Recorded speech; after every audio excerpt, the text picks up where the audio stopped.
Chapter begins, and the narrator declares, "And so, the curtains drew closed on the reverie before the news of King Cobra's murder came to light." Navy captains run around with Vivi's poster exclaiming, "This is Princess Vivi of Arabasta. Hasn't anyone seen her?" Another person asks, "Where is the king? Has his condition worsened?" The narrator comments, "All the while a number of stowaways hold their breath as they attempt to escape on various royal vessels." King Wapol and Vivi hide, and the king asks Vivi, "Hey, whose ship is this?" Vivi replies, "The Aegis Kingdom's." Then King Wapol communicates through a transponder snail and says, "We are on Aegis ship Morgan's." Morgan's responds, "Gotcha. We will fly our headquarters over and pretend to look for a scoop. Use that chance to hop aboard and don't get yourselves caught before then." King Wapol says, "I owe you one." Morgan's excitedly exclaims, "You got that right. A king somehow became the subject of a manhunt. This is big news. I can't wait to hear all about it." Vivi asks, "So what exactly did you see in there, Wapol?" He replies, "Like I would tell you, leave me alone and go back to your own ship." Vivi retorts, "I can't. CP0 is no joke. Now that they are after me, it won't matter how much everyone tries to help. Those agents won't rest until I am back in their custody. Now let me buy your transponder snail.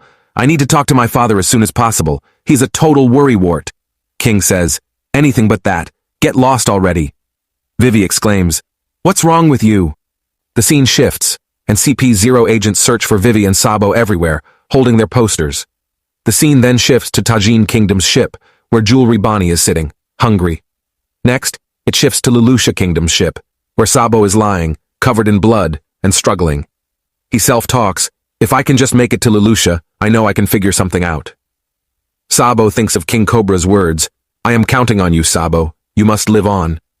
Sabo is struggling and unhappy because he couldn't do anything to save King Cobra. The scene shifts, and the narrator says, "It didn't take long for the two key stories to spread across the globe: the murder of King Cobra of Arabasta and the disappearance of his daughter, Princess Vivi." Before we proceed, I'd like to mention that I've been working on this video for a solid 4 hours. I believe that after putting in so much effort, I deserve your support in the form of subscribing to the channel.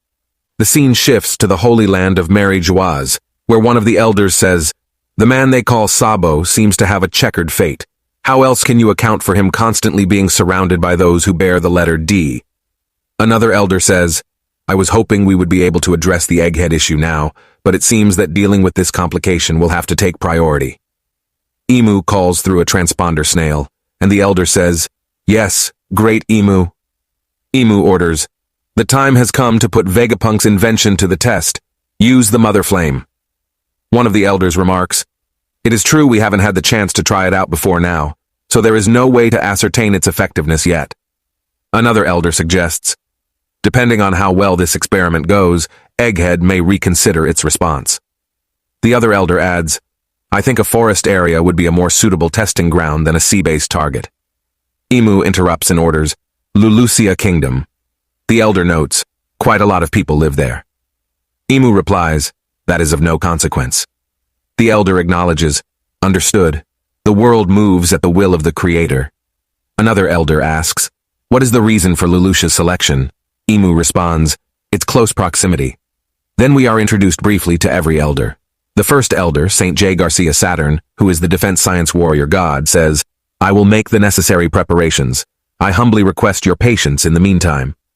The second elder, St. Marcus Mars, who is the environmental warrior god, says, "Leloucha's citizens have shown sparks of rebellion recently." The third elder, Topman Valkyrie, who is the justice warrior god, says, "We may be able to make an example out of them." The fourth elder, Ethan Baron Fai Nusjuro, who is the finance warrior god, says, "If we could use the power for real one day." The fifth elder, Shepherd Jupiter, who is the agriculture warrior god, says, "We could instantly snuff out any protracted conflict." Emu says, "One more thing, retrieve Vivi." One of the elders says, "As you wish." The scene shifts to the present, and Sabo, who is explaining, says, "Meanwhile, between the disbanding of the 7 warlords and the uprising in government-affiliated nations, the Navy has their hands full. Their military power has already gone in a new direction. However, the second we docked at Leloucha, the people arrested King Seki and Princess Kamani. They were just waiting to ambush the royals. Since I was a stowaway, they welcomed me with open arms. That's when I saw the papers and found out that they pinned King Cobra's murder on me." Dragon looks serious, and Sabo continues, Unsurprisingly, the people there considered me a hero. I wanted to tell them the truth, but when I saw how that lie fanned the flames of rebellion within them, the words died in my mouth. Betty and the others had already inspired many of them, and I ended up bringing many of those hopeful recruits back with me. I couldn't make direct contact without an encryption snail, so I rerouted my call through the island while we were setting sail. I knew the government would intercept the signal, but doing it like that was sure to fool them into thinking I was still on Lulusha. However, I was just within range, having already set out to sea with our new enlistees. Ivan says, "So the annihilation of Lulusha really did happen during that call." Sabo replies, "Yeah, everyone on board was hysterical. A lot of them had family on the island. They saw their country obliterated right in front of their eyes." Dragon rages as he says, "Despicable! How in the world did they do it?" Sabo continues, "An enormous shadow seemed to engulf the sky above us, and the next moment, everything was gone." Dragon is shocked as he hears the words, "an enormous shadow." Sabo continues, "There's no way it was caused by a living thing or some natural disaster. Something pitch black was flying above the clouds." Ivan says, "Sabo, earlier you said they used the name Imu, right? This may be a little out there, but when the world we know today was created 800 years ago, one of the first 20 sovereigns was Saint Imu of House Nerona. Now look at this." Sabo looks confused, and Ivan continues, "Since we know an ability granting eternal youth is said to exist, that must mean someone has used it before, right? Which means there is a person out there who doesn't need to worry about death." Sabo says, "So you think the one I saw is—" Ivan continues, "It could be a coincidence. Maybe they just share the same name. But could anyone else but a founder command the 5 elder planets, the highest of world nobles? The celestial dragons fancy themselves as the descendants of the gods, after all. One more thing. Assuming the object you saw above the clouds was a weapon made by the government, then the only one capable of creating such a thing could be Vegapunk." Dragon says, "Hold it, Ivan. Vegapunk would never intentionally design a dedicated killing machine." Ivan says, "So what if it was an ancient weapon? Assuming Imu has been living since ancient times, there is a connection." Dragon says, "Robin told us that the ancient weapons do, in fact, exist.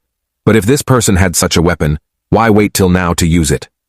The scene shifts to the present day at the Holy Land of Marie-Joise, and the narrator says, "A celestial dragon has just been sentenced to death. However, this information will never be reported to the outside world. The judge was the former king of the land known as God Valley. He currently serves as the supreme commander of God's Knights.